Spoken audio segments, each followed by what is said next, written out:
Всем привет! Сегодня у меня на столе аккумуляторная 18-вольтовая USHM Makita DJI 504. Расскажу, что она из себя представляет, что в ней есть, чего в ней нет, что внутри, как она в работе и стоит ли обратить на нее внимание. Модельке этой пошел уже 12-й год, но при этом на стройках, в мастерских и гаражах она встречается регулярно. Я и сам считаю ее более чем актуальной. Но есть вопрос. Если рынок забит разным дешаком, есть ли вообще смысл платить за эту Макиту?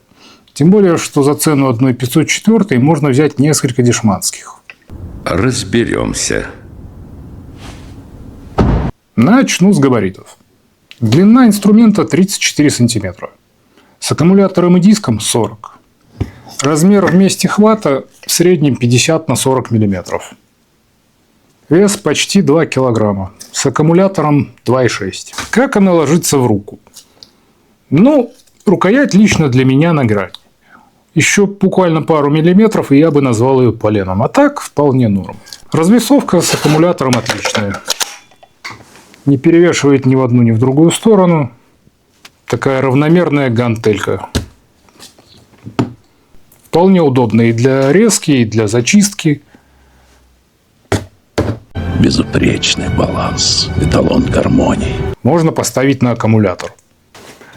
Комплектная дополнительная рукоятка обрезиненная, вполне себе приятная, но без каких-либо антивибрационных изысков. В целом, не самый удобный хват из всех, что мне попадались, но и каких-то претензий у меня нет. Если сравнивать с дешевыми USHM, разница ощущается прям сразу. Но до аппарата от Milwaukee, который у меня был до нее, конечно, не дотягивает. Характеристики. Бесщеточный двигатель, 8500 оборотов в минуту. Защита от перегрузки, плавный пуск, индикатор заряда аккумулятора.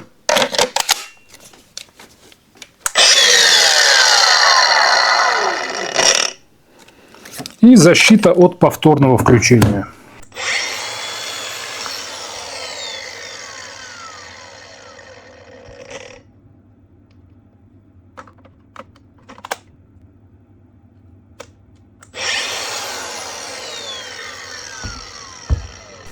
На бумаге конкуренты выглядят гораздо богаче, но когда начинаешь просто работать, оказывается, что половина этих функций нужна примерно никогда. Здесь больше про живучесть, а не про инновации. Дальше кнопка. Здесь ползунковый выключатель. Обычно я такие терпеть не могу. На сетевых Bosch, Stanley, Metabo они меня бесили. Здесь на редкость удобно. Палец ложится, ход понятный. Makita смогла сделать удобно, кто бы мог подумать. Дальше. Регулировка кожуха. Какой-нибудь быстрой системы тут нет, надо откручивать винт. Мне лично всегда похер было. Я его выставляю один раз после покупки, чтобы резать и зачищать было удобно. И больше не трогаю, разве что если внутрь надо залезть. Если для вас это важно, то лучше обратите внимание на другие модели. Голова поворачивается как надо. Смазки внутри достаточно. Единственный влажный момент, сразу после покупки она может странно жужжать. Не обращайте внимания. Ей надо полчаса поработать, чтобы смазка по редуктору разошлась. Потом заурчит как положено. Внизу с двух сторон есть стальная сеточка. Для защиты двигателя от пыли. Она вытаскивается для чистки. Как она в работе? С 2-амперным аккумулятором работать можно, но это тоска. Режет долго, вяло и садится мгновенно. Один раз где-то что-то подрезать еще можно, но не более. А вот с двухрядным, хоть с тройкой, хоть с шестеркой, уже без вопросов.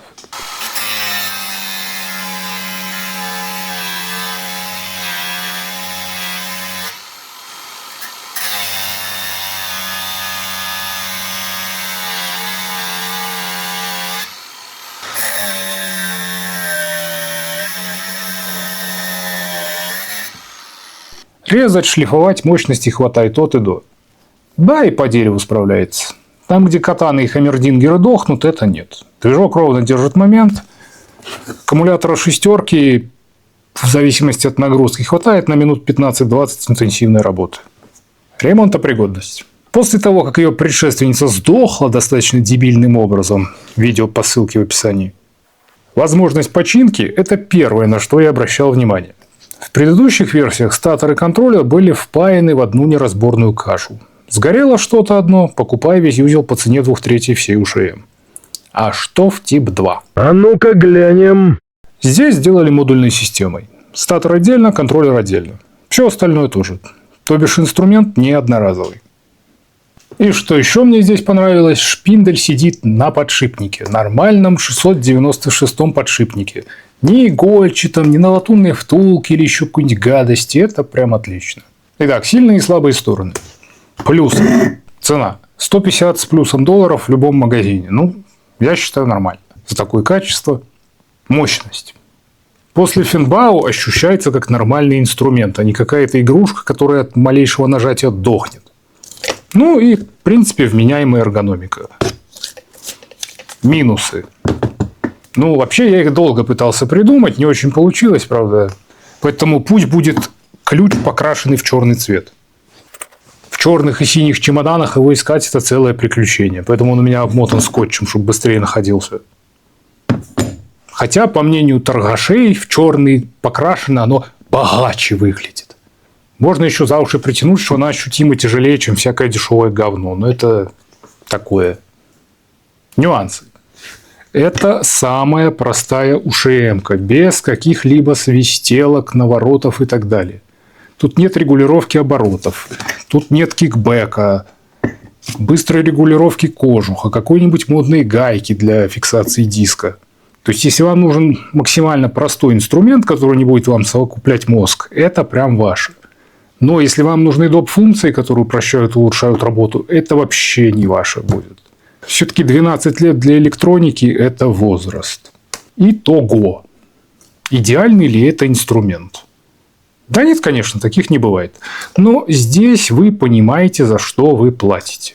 Это, я считаю, очень удачный вариант. Простая, хорошая, надежная УШМ. Без изысков за адекватную цену. Надо вам такая или нет, уже смотрите сами. Ну, на этом, собственно, и заканчиваю.